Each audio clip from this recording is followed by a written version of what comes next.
자, 오늘 함께 읽은 말씀 가지고 그런즉 그러면 이런 제목을 함께 은혜를 나눌 텐데요.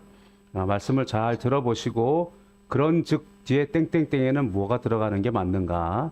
그러면 땡땡땡에는 뭐가 들어가는 게 맞는가? 한번 잘 고민하시면서 들으셨으면 좋겠는데요. 끝까지 다 들어도 모를 수도 있습니다. 죄송합니다. 사람이라는 게 옳은 일이 꼭 모든 사람에게 그렇게 받아들여지는 것은 또 아니에요. 그리고 옳은 말이지만 또 때에 맞지 않는 경우도 있죠. 제가 이제 같은 본문 가지고 오늘 중고등부도 설교를 했는데 아이들한테 좀 더 접근이 쉽게 그런 예를 들었어요. 그냥 있었던 이야기, 재밌는 이야기인데요. 제가 최근에 이제 조금 약간 몸이 불어가지고 이게 와이셔츠가 좀 안 맞아가지고 셔츠를 하나 사려고 이제 그 마켓에 갔는데 이렇게 한번 입어보고 있었어요. 근데 요즘 젊은이들 셔츠 이렇게 젊은이들 거 맞으면 안 맞거든요 원래. 이게 근데 핏이 좋아 보여서 입었는데 저도 알아요 적은 거. 근데 복도 저 끝에서 지나가시던 웬 어르신 한 분이 아주머니 한 분이 할머니라고 그래 맞겠죠? 찍어! 안 맞아! 그러는 거. 저기 뒤에서부터 오시면서 제가 거울을 보고 있는데 저의 뒷모습을 보고 거울에 비친 제 모습을 보시면서 저쪽에서부터 찍어! 안 맞아! 그러면서 저를 어깨를 툭 치고 지나가면서 이렇게 큰 걸 입어야 돼! 이러면서 가는 거예요. 저도 알아요. 안 맞는 거. 옳은 말이잖아요. 그죠? 근데 맞는 말은 아닌 거잖아요. 그러면서 저희 아내랑 차 타고 오면서 그 다짐을 했다니까요. 어르신들은 가끔 이렇게 뇌에 나사가 좀 부식이 돼서 이렇게 새는 것 같아, 생각이. 그래서 예전 같으면 꽁꽁 싸매가지고 우리가 이럴 땐 이 말을 해야 되고 저럴 땐 저 말을 안 해야 되고 이렇게 해서 이렇게 적절한 말을 하려고 애를 쓰는데 이제 나이가 좀 들어가면 여기 조금 느슨해져가지고 그냥 나오는 거잖아요. 그래서 그게 그렇게까지 말씀하실 건가? 저 뒤에서부터. 찍어! 그러더니 제가 못 알아듣는 것 같으니까 삼촌! 찍어! 때리면서 이렇게 넉넉한 거 입어야 돼. 그래서 그 판매원이랑 웃으면서 그렇다네요. 그럼 제가 나왔어요. 사람의 평가 혹은 보편적인 가치관이 다 맞는 것도 아니에요. 사실은 이 그런즉이라고 하는 말의 답은요. 그 보편적인 가치관 속에서 성령의 음성을 듣고 그런즉 이제 이것으로 결정하겠다는 좀 담담의 표현이에요. 그리고 내 안에 있는 가득 찬 소리들이 있지만 그런즉으로 고백하는 그 고백을 듣고 모든 회중들이 들은 다음에 그러면 이것이 옳다라고 인정해 주는 것입니다. 그래서 내가 지금 이 일을 걸어가는 이유는 성령을 통해서 그런즉이라고 하는 이유가 있다. 그리고 그 말을 들은 모든 사람들은 그러면이라고 수용하는 그 말씀이 바로 오늘의 본문 말씀입니다. 선교대회를 다녀왔잖아요. 그래서 여러 군데 이제 설교가 잡혀서 설교를 하는데 좀 재밌는 경험이 하나 있었어요. 대개는 뭐 교구, 소교구라고 해도 뭐 한 5, 60명, 뭐 100명 이렇게 모여져 있는 우리 규모보다 조금 큰 교회에서 예배를 드리고 또 조금 더 큰 대교구 같은 경우에 뭐 기도원이라도 올라가면 한 1000여 명 이제 설교합니다. 그리고 뭐 아무리 적은 모임이라도 뭐 하여튼 수십 명부터 이제 수백 명, 수천 명의 이런 자리에 설교를 하게 되는데 중간에 이제 일정이 조금 취소가 되면서 급하게 뭐가 예배가 하나 잡혔어요. 어떤 예배였냐면 제가 처음에 사역했던 곳이 강북에 있는 어떤 그 동대문구에 있는 성전의 초등부였는데 그 교사였던 분이 이제 연세가 들어서 여자분이신데 나중에 신학을 하시고 개척을 하셨어요. 그리고 일전에 이제 우리 소개드린 바 있는 그때 교사를 같이 했던 권사님 한 분이 그 교회를 소개를 시켜주셔가지고 그 두 분이 이렇게 이야기가 돼서 목사님 수요일 날 그 교회 와서 예배 한번 드려주세요. 그렇게 돼서 이제 일정이 원래 없었던 예배를 이제 드리러 갔습니다. 근데 여자 목사님이신데 연세가 좀 많으셔서 개척을 하셨어요. 그리고 등촌동이라고 있는 데에 그 주공 아파트가 있는데 아파트는 굉장히 크더라고요. 좀 오래됐긴 했지만 여러분 한국에 주공이라는 이름이 붙어 있으면 다 옛날 아파트잖아요. 근데 아파트는 이제 사는 곳이니까 막 이렇게 좀 개보수가 돼서 괜찮은데 거기 상가에 이제 이 2층에 교회를 얻어 있는데 상가는 손을 안 봤나 봐요. 그러니까 한 30년 보통 주공 아파트 이런 데 좀 더 오래된 데도 있잖아요. 근데 그런 건물의 저층에 이런 데인데 손을 거의 안 봐가지고 여기는 장사를 하나 뭐 이런 데인데 그래도 장사하는 가게들이 있고 그리고 2층에 이제 성전이 이렇게 있어요. 제 느낌으로는 우리 여기 한 3분의 2 정도 되나? 절반보다는 조금 큰 것 같고 그런 이제 고만한 성전에 요만큼 그러니까 제가 이제 느낌상으로 볼 때 우리 바울 성전에 기둥 요만큼 있잖아요. 요만큼은 이제 사무실로 쓰고 계시는 것 같고 전형적인 개천교 이렇게 쓰거든요. 이쪽에 이제 이렇게 교회 성전이 있어요. 근데 한 10분 정도 이제 모였어요. 근데 이 목사님이 이제 그때는 선생님이었죠. 목사님이 너무 부담스러웠나 봐요.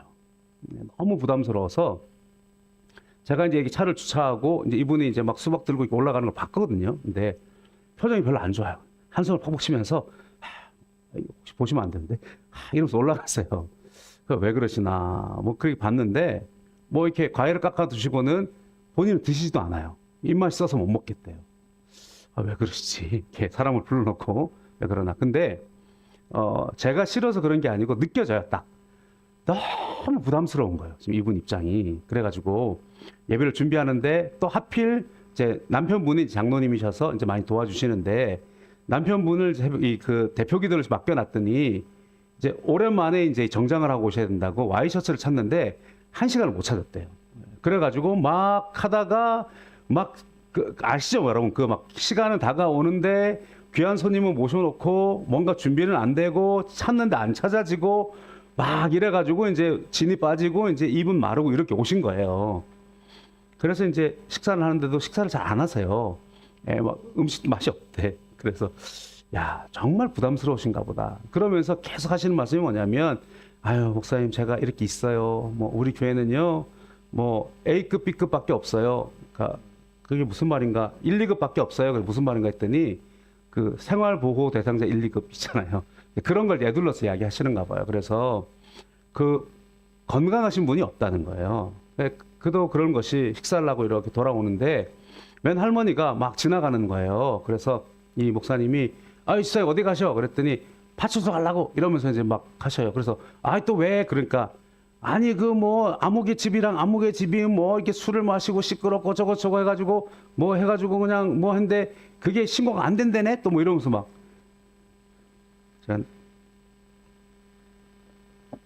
제가 예를 들다가 좀 거기에 빠져드는 경향이 있어가지고 하여튼 그런 상황이었는데 알고 보니까 그냥 조금 이렇게 왔다 갔다 하시는 거예요. 그래서 아이고 집사님 지금 그래서 어디 가는다고? 그러니까 파출소 가신다고? 아니 파출소 갔다 왔다고 뭐 이러면서 약간 횡설수설 하세요. 근데 그분이 그냥 대뜸 등에서 손 얹고 기도를 하시더니 집사님 예배 드리러 갑시다. 지금 선교사님 오셨으니까 예배 드리러 가야지. 그 길로 그냥 끌고 오시더라고요 교회에.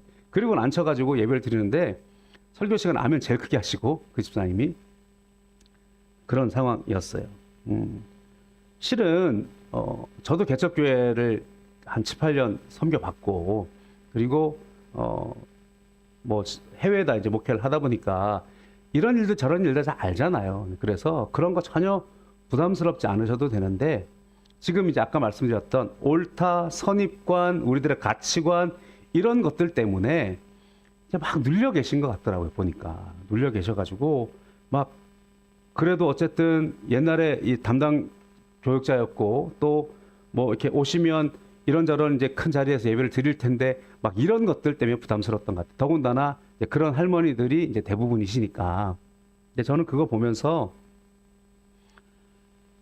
전혀 불편하지 않았고요. 오히려 굉장히 은혜가 됐어요. 어떤 은혜가 됐느냐? 예전에 이 단기팀이 와가지고 한 3군데 교회를 같은 날에 예배를 드린 적이 있어요. 방문하면서 한 군데는 어디였냐면 아파트 안에 한 전도사님이 개척을 하시려고 강대상은 요거보다 큰 것 같아요. 아파트 방 한 칸에 3들어 사는 분인데 거기가 나의 성전입니다 이러고 강대상은 아크릴이지 크리스탈인지 모르겠는데 이거보다 더 큰 강대상을 떡 들여놨어요.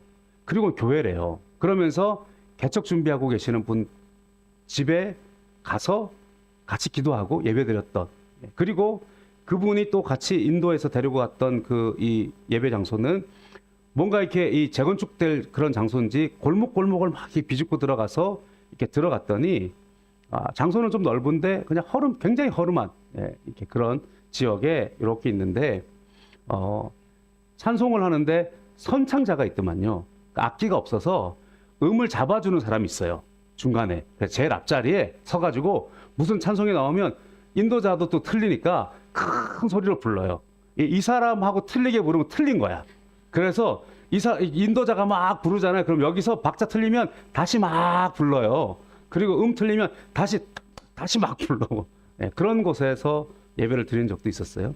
그리고 난 다음에 이제 다시 우리 성전에 와서 철야를 드리면서 그 새 예배를 비교한 적이 있어요, 마음속에.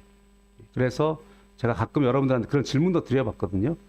우리의 눈에는 지금 뭐 우리가 규모가 그렇게 크진 않지만 얼마나 아름답습니까? 이 찬송 소리도 너무 좋고, 그죠? 우리 이렇게 모든 예배도 너무 좋은데, 우리의 볼 때는 이렇게 다 갖춰져 있는 예배가 가장 아름답고, 어쩌면 그런 교회들을 찾아가잖아요. 잘 갖춰져 있는 교회 학교가 좋고, 뭐 예배가 잘 아름답고, 여러 가지 시스템이 좋고, 그런 교회를 찾아가지만, 하나님은 과연 어떤 예배에 귀를 기울이실까라는 마음을 가져본 적이 있었거든요.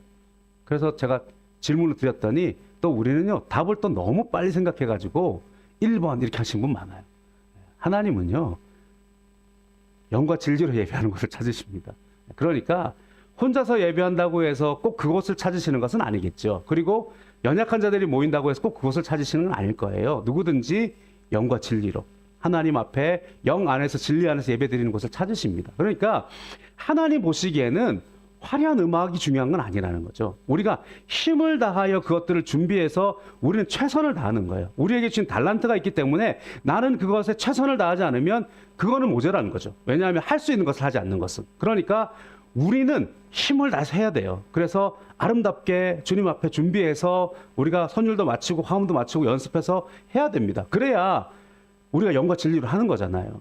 그러나 그분들은 그런 실력이 없어요. 그러나 그분들은 그분들이 할 수 있는 방법으로, 예전에 나제네처럼 파멘달처럼 그 지으신 최용덕이라는 분이 어느 예배 장소에 가서 굉장히 이렇게 이 하나님에 회개하면서 감사했던 적이 있다는 거예요. 왜냐하면 나름 작곡가잖아요. 나름 어떤 그런 이 준비된 사람인데 그런 예배 장소를 갔던 거죠. 그러니까 할머니들이 박자도 못 맞추고 그러면서 예배를 드리는 걸 보면서 나와 같은 사람을 이런 곳에 불렀나 처음에 그랬다는 거예요. 그런데 그 예배를 드리면서 하나님의 음성을 들었다는 거잖아요. 내가 너의 선율 좋은 찬양을 듣는다고 생각하느냐? 나의 찬양은 이곳에 있다. 그런 말씀을 하셨다는 거죠. 어떤 분들은 그런 이야기 하지 않습니까? 박수를 칠 손이 없어서 자기의 뺨을 치면서까지 하나님 앞 찬양한다. 그런 이야기 우리 들은 적이 있습니다. 그래서 제가 그 예배를 드리면서 사실은 굉장히 은혜 받았어요.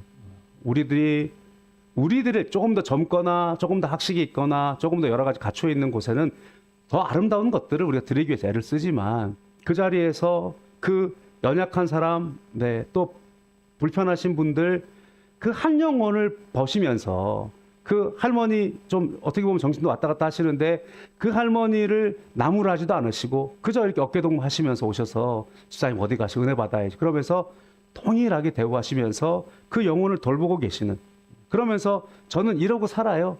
저는 다 섬겨야 돼요. 그런 말씀을 하시는 것을 보았습니다. 저는 사실 그곳에서 굉장히 은혜 받았어요. 정말로 한 영혼의 소중함을 경험해 본 자로서 그 한 영혼을 정말로 하나님께서 그 한 영혼을 돌보시는 그 목사님의 사역을 귀하게 보시겠구나. 그런 마음을 가졌습니다. 그래서 막 열심히 했어요. 그래서 설교를 1시간 할까요? 부흥회라고 써놨더라고요. 마침 1일 부흥회. 그래서 목사님 제가 설교를 1시간 할까요? 기도를 1시간 할까요? 그랬더니 목사님 1시간에 맞춰주세요. 그러더라고요. 뭐만 이해 못하셨어요? 1시간 내로, 저는 1시간 내로 다 맞춰요. 근데 찬양 인도자를 한 분 모셔왔는데 그분이 찬양을 30분 하시더라고요. 그래서 어떻게 해야 되나 어쨌든 저는 힘을 다해서 말씀 전하고 열심히 통성으로 기도하고 그렇게 예배를 인도하고 왔어요. 그런데 끝나고 난 다음에 목사님, 장로님 얼굴이 이렇게 펴졌어. 그리고 그 다음은 아침에 굳이 전화를 다시 주셨어요. 전화를 주셔가지고 목사님 너무 고마웠습니다. 너무 은혜 받았습니다. 그리고 옆에서 누가 찔렀을 거 아니에요. 어떤 권사님이. 그 권사님한테도 다시 연락을 해서 너무 감사했다고. 이래저래 저래저래 해가지고 너무 번잡하고 마음이 불편하고 뭐 어떻게 보면 사탄이 방해하는 거죠. 그런 것들 속에서 힘들었지만 그동안에 이렇게 섬기고 애쓰고 눌려가지고 통성으로 기도하는 소리가 안 나왔대요, 본인이요. 그런데 어제 기도가 회복됐다. 통성기도 회복됐다 그러면서 너무 감사하다 그랬던 것 같습니다. 제가 오히려 죄송하고 미안하고 고마웠어요.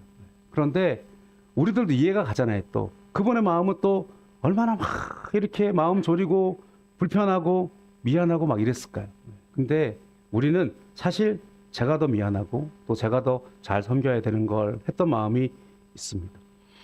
세상의 편견, 세상만의 편견이 아니고요. 내 안에 있는 선입관도 얼마나 강합니까? 오늘 본문으로 좀 들어가 보면 사울이 교회 안에서도 인정받지 못하고 유대인들한테는 원수가 되어 있는 그 장면을 우리가 이전까지 쭉 봤어요. 원래 교회를 진멸하고 다메섹에 가서도 교회를 없애려고 했던 사람이었는데 예수님 만나고 났더니 교회 안에 복음을 전하니 사람들은 그를 잘 믿어주지 않고 또한 그가 계속해서 복음을 전하니까 유대인들은 이 사울을 이제 죽일 이방인에게 복음을 증거하는 자기의 어떤 이 배경을 알지 못하는 사람들에게 복음을 전하는 자로 설 수밖에 없는 상황이었을 수도 있어요. 그러나 지금 이 사울에 대한 선입관뿐만 아니라 지금 이 오늘의 본문의 말씀은 베드로의 이야기란 말이에요. 베드로가 나면서부터 못 걷는 사람을 고쳤더니 유대인들이었던 이 산헤드린 공의회 대제사장들, 서기관들, 바리새인들 다 같이 모여서 이 베드로를 감옥에 가둡니다. 그러나 그들은 그럴 수 있다고 쳐요. 왜냐하면 원래 유대교 전통을 가지고 있고 예수를 십자가에 못 박았던 사람들인데 예수님 부활했다고 떠들고 다니니까 베드로에 대해서 부정적인 생각을 가질 수 있죠. 그런데 오늘 이 베드로에게 네가 무할례자의 집에 들어갔구나라고 지금 따지고 있는 사람들은 누구냐면 교인들이란 말이에요. 오늘 1절 말씀 다시 한번 좀 볼까요? 처음에 1절을 다시 한번 좀 보여주시면 자, 그렇죠? 유대에 있는 사도들과 형제들이 이렇게 돼 있어요. 자, 중요한 것은요. 사도들과 형제들 이거는요. 교회의 사람들을 말하고 있는 거예요. 그러니까 경건한 사람 유대인들은 말 그대로 기존에 예수를 안 믿던 유대교 신앙을 가지고 있는 사람들 대부분 말하고 있고요.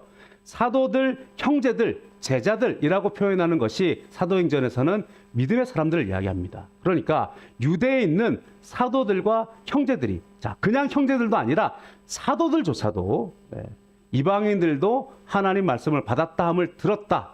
그리고 베드로가 예루살렘에 올라갔을 때 할례자들이 비난하여 이르되 네가 무할례자의 집에 들어가 함께 먹었다 이러고 있단 말이에요. 불편하게 여기는 사람들이 있다는 거죠. 우리는 지금 우리 입장에서 베드로가 이방인에게 복음을 전하는 것이 옳죠. 그러나 당시에는 그것이 옳지 않게 여겨질 수도 있다라고 하는 것입니다. 옳은 일을 해도 불편함을 받을 수 있어요. 아니, 움직이면 무언가 일을 하면 반드시 힘의 균형을 이루고 있던 상태에서 그 균형이 깨지기 때문에 불편함이 생겨요. 그죠? 누워있다가 일어나거나 뭐 우리가 가만히 내 시간들을 가지고 있는데 무언가 이렇게 하나가 툭 던져지면 불편하죠. 우리가 일상의 루틴에서 이것이 깨어지면 힘이 들어요, 원래. 그렇지만 변화가 생기려면 무언가를 바꾸어야 돼요. 그 불편함을 이겨야만 된다라고 하는 것입니다. 여러분, 불편함이 없이 가만히 있기를 원합니까? 그러면 변화가 없어요. 무언가 말라버려요. 녹이 슬어요. 교회에 그냥 우리가 쉽게 적용을 해봅시다. 우리가 지금 제가 요즘 이렇게 마음에 먹고 있는 건데요. 좀 아예 좀 편하게 말씀을 드리면 우리가 이 새로운 분들이나 이런 분들에게 눈치를 많이 보잖아요. 그래서 이분들이 어떻게 생각할까? 네, 교회 마음껏 돌아보고 오세요. 네, 저희는 그렇게 여러분들 부담 주지 않아요. 네. 이게 옳은 건지, 우리 그게 숙제잖아요. 오시면 그냥 득달같이 달려들어가지고 우리 교회는요 해야 되는 것이 옳은 건지 고민이잖아요. 어떨 때는 후자의 것들을 우리가 선택했다가 최근에 조금 전자의 것들을 선택하고 있는데요. 다시 후자로 좀 갔으면 좋겠어요. 왜냐하면 눈치보다 안 올 거나 왔다가 화들짝 놀라서 안 오거나 안 올 분들이 안 오는 건 똑같잖아요. 그런데 눈치보다 안 오는 건 뭘 해보지도 못한 거잖아요. 해보지도 못하고 눈치만 보다고 놓치는 것보다는 해보고 안 된 게 낫지 않을까요? 이게 지금 우리 교회가 말하는 거침없이 담대하거든요. 담대하게. 제 삶의 고백 중에 그런 것들이 좀 있어요. 공부를 하는 사람들, 뭐 혹은 뭐 어떤 음악을 하는 사람들, 예술을 하는 사람들, 뭐 어느 부분의 전문가라고 하는 사람들, 20대 때 이야기예요. 지금 후회한다는 이야기인데요. 좀 이렇게 겸손하지 못하게, 아유 뭐 저래가지고 저런 걸 하나 이런 생각할 때가 좀 있었어요. 그래서 이 친구가 공부를 한다고, 이 친구가 박사를 한다고, 내가 마음먹으면 더 잘할 수 있는데, 뭐 쉽게 들면 이런 생각이에요. 근데 이 친구들은요 그 마음을 가지고 해요. 그러면 그 분야에 어쨌든 박사님이 되어 있단 말이에요. 그 분야에 어쨌든 전문가가 되어져 있어요. 뭐 같은 친구가 이렇게 동일선상에 있을 때 소질적인 면에 봤을 때 이 친구가 조금 더 못해 보이는 사람들 있잖아요. 근데 이분들은 뭔가 막 그런 걸 전공을 하고 막 해요. 그래서 되어 있어요. 근데 출발점에는 분명히 소질이나 이런 것들이 내가 낫거나 저 사람이 낫거나 좀 이렇게 하찮아 보일 수도 있어요. 그러나 이 길을 끝까지 걸어간 사람들은요 어쨌든 그 분야에 전문가가 되어져 있단 말이에요. 무슨 말이냐면 우리가 많은 경우에 젊은이들 특히 고민들만 많이 해요. 그리고 내가 저거를 저만큼 잘 못해보면 어떡하나, 내가 저 사람들보다 뛰어나지 못하면 어떡하나, 내 실력 가지고 이게 될까, 이렇게 고민하다가 해보지도 않고 지레 포기한 일들이 우리가 너무 많지 않나는 거예요. 때로는 교만해서 내가 마음먹으면 언제든지 하지, 그러나 그 시간이 우리 가운데 언제든지가 아니잖아요. 그거를 놓쳐버리고 하고 싶은 것인데 못하는 것들도 있단 말이에요. 우리가 하루에 15분씩만 더 하자. 네, 우리 김종희 집사님이 청년들한테 그 이야기 하시더라고요. 이거를 쌓아나가면 분명히 내게 돼 있거든요. 근데 다음에 하지, 혹은 뭐 내가 그까짓 거 이러면서 안 한 것들이 결국에 내게는 이제는 없는 것들이 된단 말이에요. 그런데 그것을 꾸준히 한 사람들은 있는 것들이 되어져 버리거든요. 우리가 해보다가 도무지 힘들어서 나는 해봤는데 그건 나한테 도무지 안 맞아요. 그건 할 말 있죠. 해보지도 않고 그럼 어떡할까요? 저럼 어떡할까요? 혹은 뭐 그런 거 해서 뭐 할까요? 해서 포기한 일들이 우리 가운데 이만큼 있다는 거예요. 그것보다는 하는 게 낫지 않겠냐는 이 말이에요. 해보면 적어도 복음의 영역에서는요, 특별히 이 사도행전을 관통하고 있는 것이 바로 거침없이 담대하기잖아요. 왜냐하면 사도행전의 제일 마지막에 결론을 그걸 썼단 말이에요. 거침없이 담대하게 가르치더라. 그리고 예수님께서는 오직 성령이 임하시면 너에게 권능을 받고 예루살렘 온 유대 사마리아 땅끝까지 이르러서 내 증인이 되리라. 여기서 시작해서 거침없이 담대하게로 끝난단 말이에요. 그리고 이 사도행전은요 계속해서 잘 되고 있는 이야기처럼 보이지만 계속해서 문제에 부딪히고 있는 이야기란 말이에요. 사실은요. 우리가 복음을 전하지 마라. 사내들인 공회원들이 말을 합니다. 예수 이름을 전하지 마라. 그러나 우리는 보고 들은 것을 말하지 않을 수 없다. 우리가 하나님을 기쁘게 할까? 당신들을 기쁘게 할까? 우리는 하나님을 기쁘게 할 수밖에 없다. 나는 이것을 안 할 수 없다라고 이것은 아이가 못을 받고 있단 말이에요. 우리에게 긍정적이고 적극적이고 우리 가운데 어떤 거침없고 담대하게 나가는 것, 특별히 복음으로 살아가는 영역에 있어서는 뒤로 물러나면 안 된다고요. 여러분, 어떤 경우에도 예배 포기하면 안 돼요. 어떤 경우에도 하나님 앞에 말씀대로 걸어가는 그 가치관을 포기하면 안 돼요. 근데 우리가 너무나 많은 것들 때문에 세상이 두려워한다고, 환경이 그렇다고 해서 포기하고 있단 말이에요. 여러분, 우리가 사도행전 4장 25절 31절 말씀에 베드로가 감옥에 갔다 왔단 말이에요. 그리고 난 다음에 온 교회들이 함께 고백한 말씀을 우리가 알고 있지 않습니까? 다시 한번 읽어보겠습니다. 사도행전 4장 25절입니다. 우리 소리에서 다시 한번 읽어볼게요. 또 주의 종 우리 조상 다윗의 입을 통하여 성령으로 말씀하시기를 어찌하여 열방이 분노하며 족속들이 허사를 경영하였는고 세상의 군왕들이 나서며 관리들이 함께 모여 주와 그의 그리스도를 대적하도다 하신 이로소이다. 과연 헤롯과 본디오 빌라도는 이방인과 이스라엘 백성과 합세하여 하나님께서 기름 부으신 거룩한 종 예수를 거슬러 하나님의 권능과 뜻대로 이루려고 예정하신 그것을 행하려고 이 성에 모였나이다. 아멘. 여기까지 먼저 읽어보면 지금 우리가 고난 받았다는 거죠. 예수 이름으로 복음 전하다가 박해 받았다는 거예요. 성령 안에서 이제 복음의 어떤 그런 담대함을 가지고 말싸움에서 말하자면 논쟁에서 이겼지만 들어왔어요. 그리고 교회 형제들이 모였어요. 두려웠어요. 소리를 질러 기도했어요. 그런데 시편의 말씀을 봤다는 거예요. 시편의 말씀이 떠올랐다는 거예요. 우리의 종 다윗의 입을 통하여 성령으로 말씀하시기를 열방도 분노하고 족속들도 허사를 경영하고 세상의 군왕들이 나서고 관리들이 함께 모여서 주와 그리스도를 대적하도다 라고 말씀에 기록되어져 있다는 거예요. 그랬더니 오늘 과연 헤롯과 본디오 빌라도가 이방인과 이스라엘 백성과 합세해서 하나님께서 기름 부으신 거룩한 종 예수를 거스려고 우리 가운데 있더라는 거예요. 그런데 그것이 하나님의 예정하신 뜻이었다는 거예요. 그럼 우리가 무엇을 선택해야 하느냐? 그러면 복음 전하는 곳에 세상의 군왕들과 관리들이 다 나서서 그리스도를 대적하시는 것이 이미 다윗을 통해 예언되어져 있고 과연 본디오 빌라도와 이방인과 이스라엘 백성들이 합사하여서 예수 그리스도를 거스르고 있는데 이것은 말씀에 기록되어져 있고 그것이 말씀대로 이루어졌다면 그러니까 말씀대로 되었으니 우리는 포기한다가 아니잖아요. 그 다음에 우리가 무엇을 해야 되느냐는 결단해야 된단 말이에요. 그 결단이 뭐였습니까?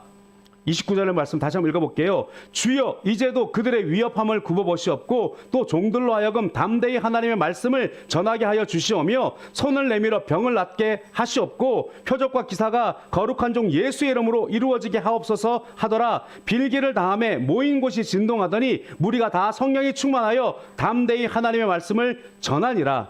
아멘. 우리의 삶에는요 끊임없이 선택의 순간이 다가옵니다. 그 선택의 순간에 우리는 내 안에 있는 가치관으로 우선순위를 정하게 돼 있어요. 그런데 그 가치관이 어디에 있냐는 거죠. 그 가치관에 있어서 절대로 복음을 향한 것, 그 가치관에 있어서 절대 하나님 뜻에 향한 것, 절대로 하나님께 합당한 것을 향한 것은 뒤로 물러나면 안 된다고. 그런데 오늘 수많은 우리의 싸움이 그것들이 다 뒤로 물러나 있는 것이 아닙니까? 사람들이 욕합니다. 사람들이 요즘 그걸 받아들이지 않습니다. 누가 그렇게 전해가지고 세상 가운데 들어줍니까? 듣든지 아니 듣든지 우리는 세상은 그렇게 돌아간다고 이미 말씀 속에 기록이 되어져 있고 사도들이 우리 가운데 모범을 보여줬어요. 우리들이 어떻게 기도해야 되는지도 분명히 말씀해주고 있어요. 그렇게 말을 하고 있다. 그러므로 우리들이 담대하게 복음 전하고 오늘도 손을 내밀어 병을 고치고 오늘도 예수 그리스도로 표적과 기적을 나타내는 능력 있는 크리스찬들이 되어야 된다. 이것을 우리가 앞장 세워야 된다고요. 우리가 뒤로 물러나는 것이 아니라. 사도행전은 계속 우리에게 말씀하잖아요. 오직 성령이 너에게 마시면 너희가 권능받고 예루살렘 온 유대 사마리아 땅끝까지 이르러 내 증인이 될 것이다. 성령 충만받고 증인되는 삶을 살아라고 말씀하고 있는 것입니다. 내가 잘 살기에 예수 믿는 거 아닙니다. 예수 안에서 잘 살아가는 것입니다.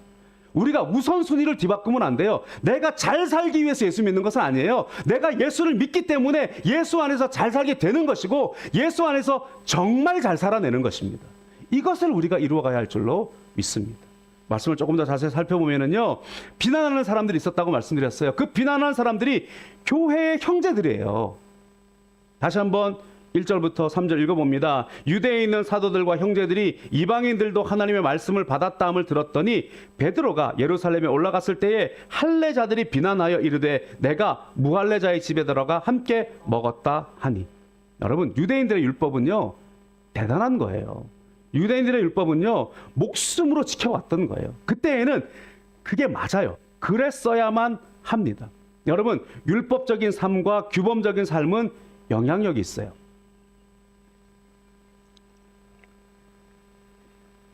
여러분 가만히 생각해 보시면은요, 뭔가 신흥의 것들 있잖아요. 처음 있는 것들 있잖아요. 힘이 있어요. 이 신흥의 것들은요 계속해서 나를 어필해야 돼요. 왜냐하면 나를 증명해야 되거든요. 그렇기 때문에 나 자신도 어떻게 보면 약간 목숨 걸고 해요. 소수의 것들, 새로 막 태어난 것들은요, 막 나를 알려야 되잖아요. 나를 변증해야 되거든요. 그래서 내가 어떤 생각을 가지고 있다고 계속해서 부딪힘에 있어서 변증을 하고 살아요. 그렇기 때문에 무언가 이렇게 날 것이 있어요. 살아있음이.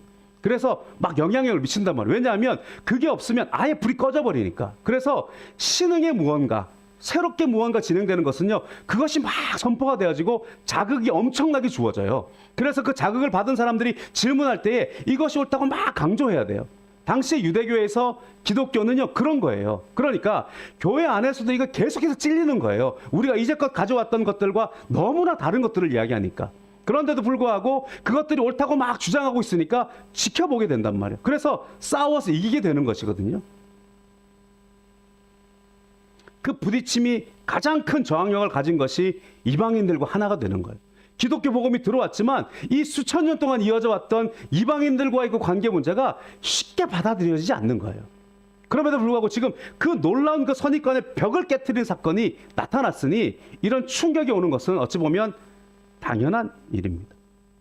여러분, 오직 성령이 너희에게 마시면 너희가 예루살렘과 온 유대와 사마리아와 땅끝까지 내 증인이 되리라. 이게요, 오직 성령이 너희에게 마시면 너희가 권능을 받고가 있습니다. 그죠? 그 권능이 고치고 치료하고 해결하는 그런 권능일 뿐만 아니라 사실 어떤 면에서는요, 이 권능보다 더 중요한 권능이 뭐냐면요, 나를 바꾸는 권능이에요. 너희가 성령 받지 않으면 권능, 정말로 하나님의 살아계심을 경험하는 그 권능을 경험하지 않으면 너희들이 이거 바꿀 수 없어라고 말하는 것과 같은 맥락이 있다는 걸 제가 발견했어요. 여러분 생각해 보십시오. 오직 성령이 너희에게 마시면 너희가 예루살렘과 거기까지 할 수 있겠죠.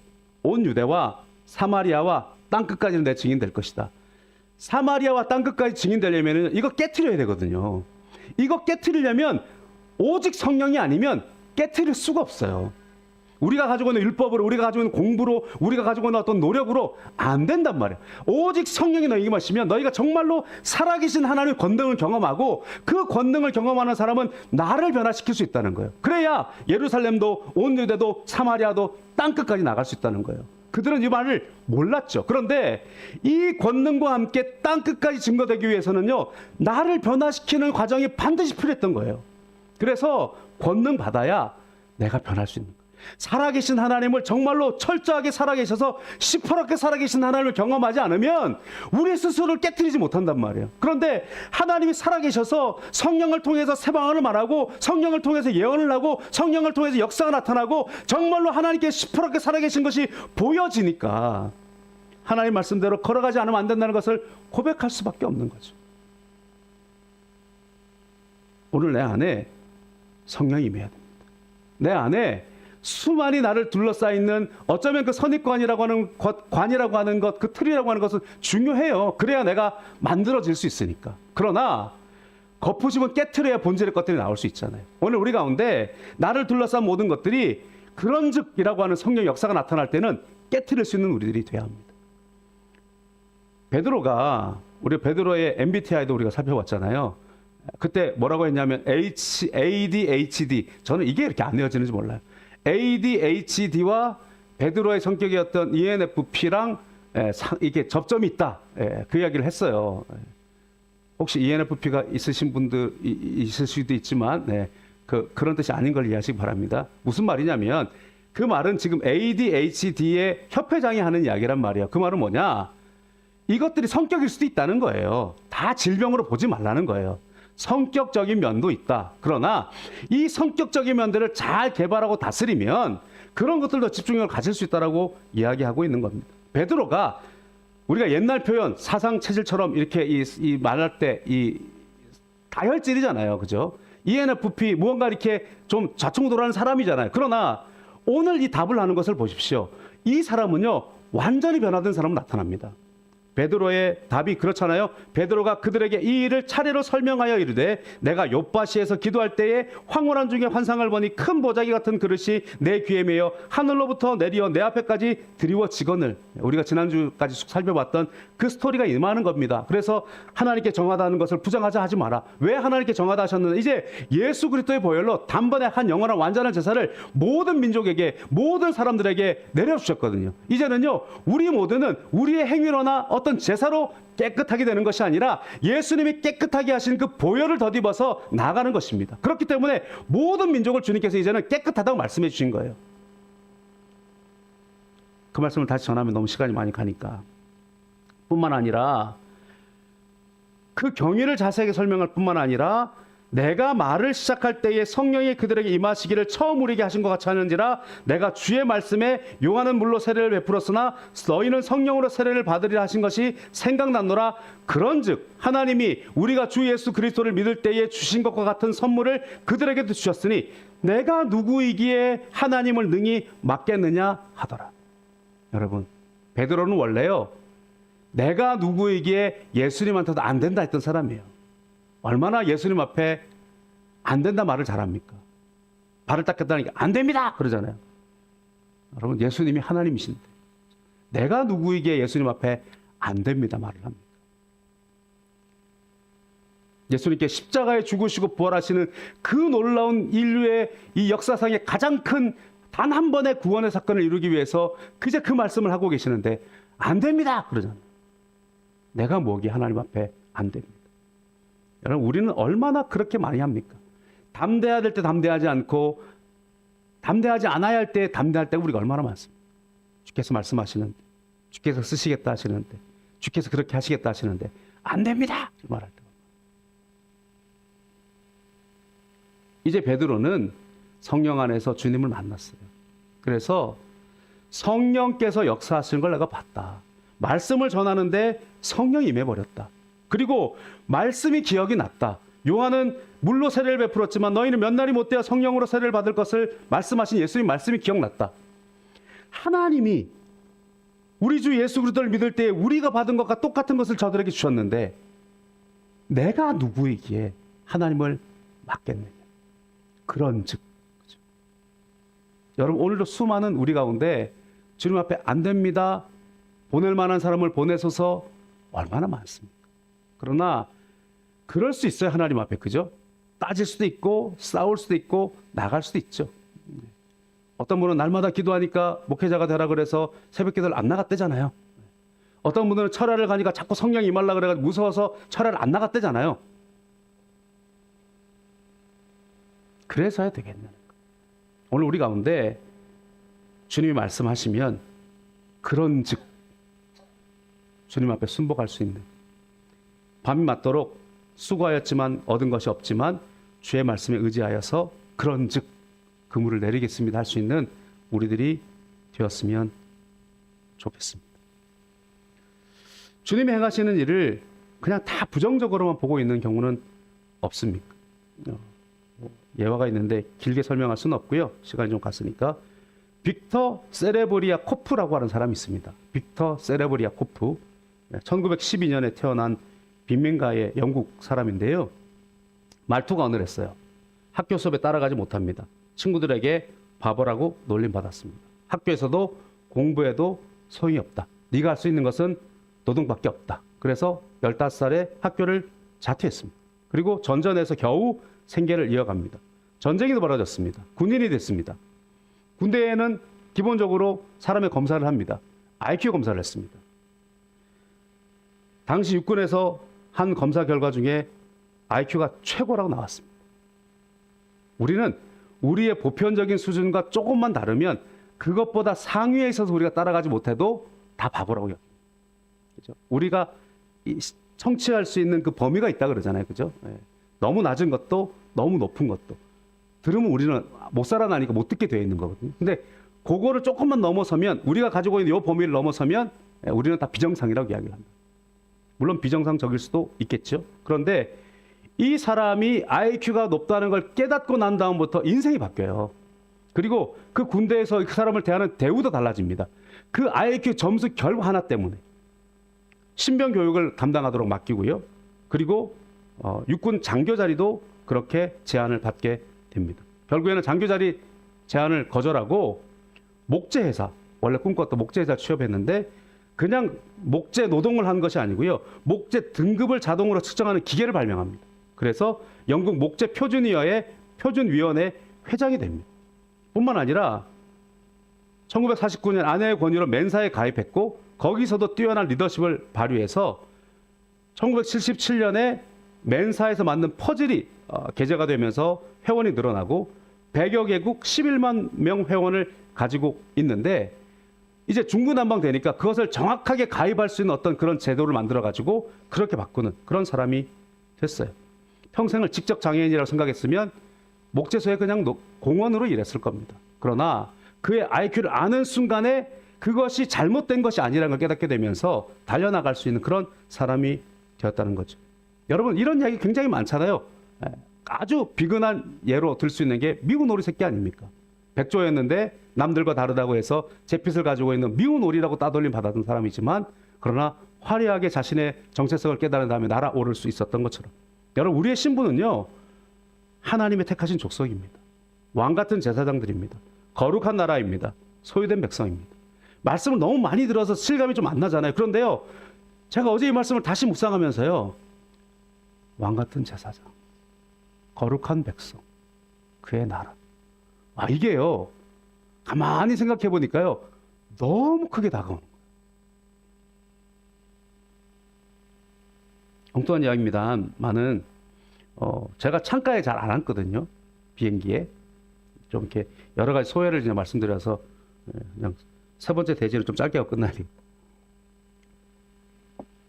창가에 잘 안 앉는데 갈 때 보니까 손님이 많지 않아요. 그래서 이렇게 미리 좌석 예약할 때 약간 이렇게 머리를 써가지고 세 자리가 있는데 통로 좌석이 비어 있는데 자리가 누가 찼는데 두 자리에 창가 좌석을 하면 가운데를 비워주겠지.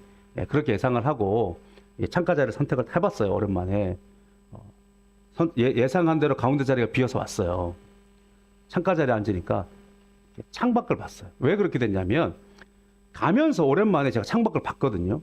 창밖을 보는데 오랜만에 이제 창이 보이는 자리가 있어 봤더니 이렇게 그 김포의 이렇게 뷰가 되게 멋있더라고요. 그래서 옛날 기억이 자꾸 나는 거예요. 예전에 대만에 단기 선교 갔다 왔을 때 저녁 비행기를 타고 왔는데, 대만에 교회가 없는 곳에서 열심히 이렇게 사역하다가 이렇게 김포에 있는 그 하늘에 빨간 십자가, 별처럼 있는 빨간 십자가를 보면서 환호성을 질렀던 기억이 있거든요. 근데 지금 이렇게 보니까 낮이어서 이렇게 보이진 않지만 엄청 한국은 이렇게 그 녹화가 잘 돼가지고요, 건물이 있고 그 주변은 다 파래요. 그래서 야, 한국이 참 멋지구나 이랬어요. 돌아오는데 어떤 그 기억이 있어서 그런지 몰라도 창가를 앉았단 말이에요. 앉았는데 이렇게 북경을 이렇게 가까이 오는데요, 창가가 보이더라고요. 어떤 생각이 났냐면, 제가 28년 정도 된 것 같아요. 97년도에 어학연수 마치고 돌아갈 때 스토리 아시는 분 다 아시지만, 제가 그 상태에 돌아갈 때 지금의 제 아내인 여자친구랑 헤어진 상태였단 말이에요. 그리고 그 헤어진 이유 중에 중국 선교를 포기하지 않는 것이 있었단 말이에요. 그때 무슨 고백을 하면서 왔냐면, 그때는요, 땅이 좀 이렇게 진짜로 누랬어요. 나무가 없고 평평하고 정말 논밭만 있고 약간 그런 느낌이었어요. 그 땅을 보면서, 주님, 제가 꼭 다시 돌아오겠습니다. 주님께서 저를 이 땅으로 부르셨지요. 그러면서 이렇게 눈물을 흘리며 다짐하고 갔던 기억이 나요. 근데 오면서 이렇게 같은 장면일 거 아니에요, 분명히. 그 장소가. 제가 이 공항으로 왔으니까, 그때 그 공항밖에 없었으니까 같은 장면인데 뷰는 달라요. 이 우리 중국도요, 너무 예뻐졌어요. 다 파래요. 파랗고 녹지로 있는데 이렇게 그 논밭만 이렇게 있고 건물 있고 막 개울도 있고 막 이렇더라고요. 중간에 이렇게 막 야외 수영장 애들 막 모이는 것도 보여요. 보면서, 같은 땅을 보면서 제가 뭐라고 고백했는지 아십니까? 주님, 저 돌아왔어요. 이제는 제가 돌아가는 나라가 아니고요, 돌아온 마음에 들더라고요. 돌아왔다는 이야기는 뭡니까? 저 귀국한 거거든요. 우리의 예배 장소로 돌아온 마음이 들더라고요. 그래서 저 돌아왔어요. 하나님께서 저의 이 땅을 이렇게 허락하신 그 땅으로 돌아왔어요. 제가 있는 이 장소 얼마나 아름다운지, 제가 있는 이곳이 얼마나 좋은 곳인지 나갔다 오면서 또다시 느끼는 거예요. 저는요, 수천 명 앞에 예배하는 날보다요, 10명 앞에 예배하는 날보다요, 수백 명 앞에 예배하는 날보다요, 큰 교회 예배하는 날보다요, 제일 좋아요. 그래서 아까 설 때 계속 웃어지는 거예요. 돌아왔어. 그래서 제가 돌아왔습니다 그랬잖아요. 그 고백을 자꾸 하는 이유. 여러분, 우리가 받은 복이 무엇인지, 정말 내가 하나님의 거룩한 백성이 됐어요. 하나님의 소유된 백성이 됐어요. 우리의 기준이요, 세상과 바꿀 수 없는, 세상이 판단할 수 없는 하나님의 자녀가 됐어요. 제발 세상의 소리에 귀 기울이지 마시기 바랍니다. 세상의 판단들 가운데 염려하지 마시기 바랍니다. 우리는 하나님의 택하신 족속입니다. 왕같은 제사장들입니다. 거룩한 나라입니다. 하나님의 말씀이 그렇다고 말씀합니다. 그런즉 내가 담대히 나아가겠습니다. 하나님께서 하신 것을 사람이 어떻게 맡겠느냐? 하나님께서 나를 위하여 예정되신 것을 누가 맡겠느냐? 하나님께서 내게 그렇게 말씀하셨다면 그런즉 나는 달려가겠노라. 누구 앞에서도 외칠 수 있는 우리들이 되기를 축원합니다. 교회 반응이 중요하다 그랬잖아요. 네, 교회 반응 11절에 18절에 이렇게 말씀합니다. 그들이 이 말을 듣고 잠잠하여. 할례자들이 분명히 소리 높였을 거예요. 옳은 일을 한다고 생각했을 거예요. 그리고 베드로에게 당신이 무할례자의 집에 들어가서 함께 먹었다고 소리 질렀을 거예요. 그러나 베드로가 성령께서 하셨다, 그런즉 하나님이 하시는 것을 사람이 어떻게 막겠느냐는 그 한마디에 잠잠하여. 우리 가운데 이 듣는 귀가 있어야 돼요. 오늘도 성령의 역사, 하나님 말씀이 선포될 때에 우리 가운데 수많은 소리가 내 안에서 외쳐진다 할지라도 그때에 잠잠하여 하나님께 영광을 돌리고, 그러면서 뭐라고 말합니까? 그러면 하나님께서 이방인에게도 생명 얻는 회개를 주셨도다 하니라. 그러면 오늘 우리 가운데 내 안에 있는 수많은 소리들을 주님의 음성 가운데 잠잠하게 합니다. 때로는 내 가운데 너무 두려운 마음이 있고, 내 가운데 있는 여러 가지 가치관과 선입관이 있고 우선순위가 뒤바뀌어서 내가 그것을 혼란스러워할 때에 하나님의 말씀과 성령의 역사가 있다면 그런즉이라고 담대하게 나아갈 수 있어야 하고, 뿐만 아니라 내 안에 또 다른 소리들, 내 안에 또 다른 옳다고 여겨지는 그 많은 소리들이 있다 할지라도 성령의 역사가 분명하다면, 하나님의 음성이 분명하다면 잠잠하여 그러면 하나님께서 그렇게 하셨구나 회복할 수 있는 우리들이 되어져야 할 것입니다. 여러분, 우리 가운데 이것들이 안 되기 때문에, 그 가치관의 우선순위가 뒤바뀌고 있기 때문에 우리들이 붙잡아야 될 것들을 붙잡지 못하고 놓치지 말아야 할 것들을 놓쳐버리고 있는 우리들의 모습은 아닙니까? 오늘 우리 가운데 오직 하나님 말씀과 성령의 역사 속에서 이것들을 붙들 수 있는 우리들이 되어야 합니다. 성령 충만은요, 그런즉과 그러면을 잘 하는 것이 성령의 충만입니다. 근데 여러분, 성령 충만은 결단으로 안 됩니다. 성령 충만은요, 날마다 십자가가 내 가운데에 계속해서 점여 들어와야 됩니다. 성령 충만은요, 날마다 말씀으로 생각하는 것들을 훈련하지 않으면 안 됩니다. 성령 충만은요, 언제나 내가 기도의 자리, 예배의 자리에 나가 있지 않으면 충만할 수가 없어요. 이것은 내가 결단하는 것이 아니라 성령님이 나를 지배하고 계셔야 되는 거예요. 우리가 운동선수가 아무리 과거에 많은 골을 넣고 아무리 많은 홈런을 치고 했다고 할지라도 오늘 훈련되지 않으면 할 수 없어요. 오늘 우리 가운데 과거의 성령 충만이 중요한 것이 아니라 오늘 내 가운데 말씀과 기도로 그것 가운데 그런즉 그러면으로 날마다 순종하고 나가는 우리들이 되어져야 할 줄로 믿습니다. 오늘 사도행전 11장 17절과 18절만 우리 함께 주의하면서 같이 한번 읽어봤으면 좋겠습니다. 같이 한번 읽어보겠습니다. 그런즉 하나님이 우리가 주 예수 그리스도를 믿을 때에 주신 것과 같은 선물을 그들에게도 주셨으니 내가 누구이기에 하나님을 능히 맡겠느냐 하더라. 그들이 이 말을 듣고 잠잠하여 하나님께 영광을 돌려 이르되 그러면 하나님께서 이방인에게도 생명 얻는 회개를 주셨도다 하니라. 아멘.